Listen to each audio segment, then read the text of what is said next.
हरे कृष्णा।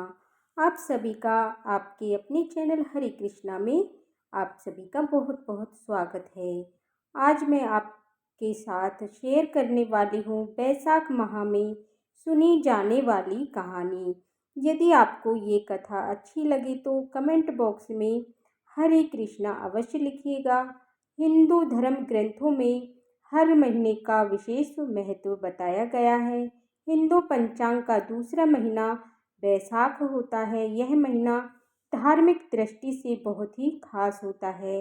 इस महीने में भगवान विष्णु जी की पूजा विशेष रूप से की जाती है। यह महीना विष्णु भगवान को प्रिय होने के कारण इसे मादक मास भी कहा जाता है।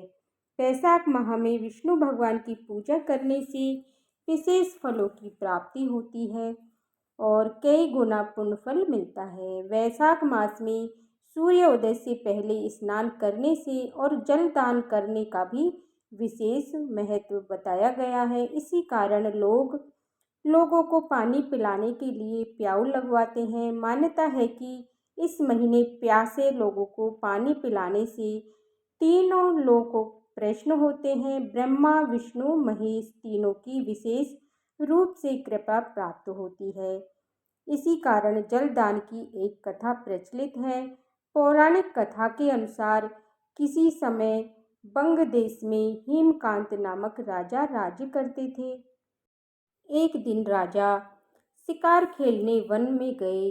वे शिकार करते करते अपने सैनिकों से बिछड़ गए और थक गए। वन में उन्हें एक ऋषि दिखाई दिए। ऋषि उस समय समाधि में लीन थे। राजा के प्रश्नों का ऋषि ने उत्तर नहीं दिया तो राजा क्रोधित होकर ऋषि पर वार करने लगा और ऋषि के अनेक शिष्य वहां आ गए और राजा को ऋषि पर वार करने से रोका गया। तब राजा ने उनकी बात मान ली और शिष्यों से कहा, मैं बहुत थक गया हूँ, मेरे लिए भोजन का प्रबंध करें।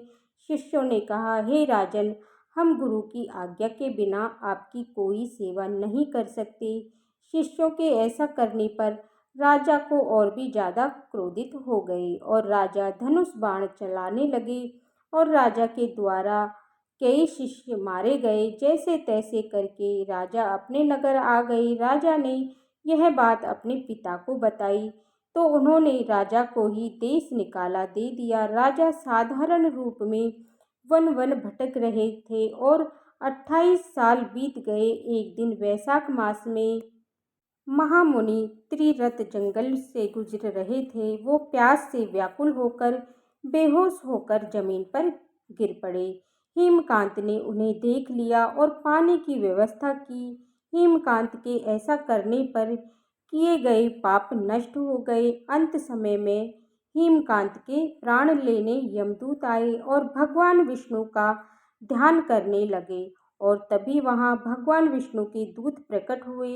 वैशाख मास में एक मुनि को जल पिलाने से उनके प्राण बचाने से हेमकांत निष्पाप हो गए। ये ही भगवान विष्णु का आदेश है। इसके बाद जैसे भगवान विष्णु के दूतों ने हेमकांत को स्पर्श किया तो वो पहले की तरह सहावस्त्र और युवा हो गए और विष्णु भगवान के दूत हेमकांत को उसके महल ले गए और उसके पिता को सारी बात बताई। भगवान विष्णु के प्रिय होने के कारण वह फिर से राजा बन गए और न्याय प्रयोग शासन करने लगे। जय हो भगवान विष्णु की जय।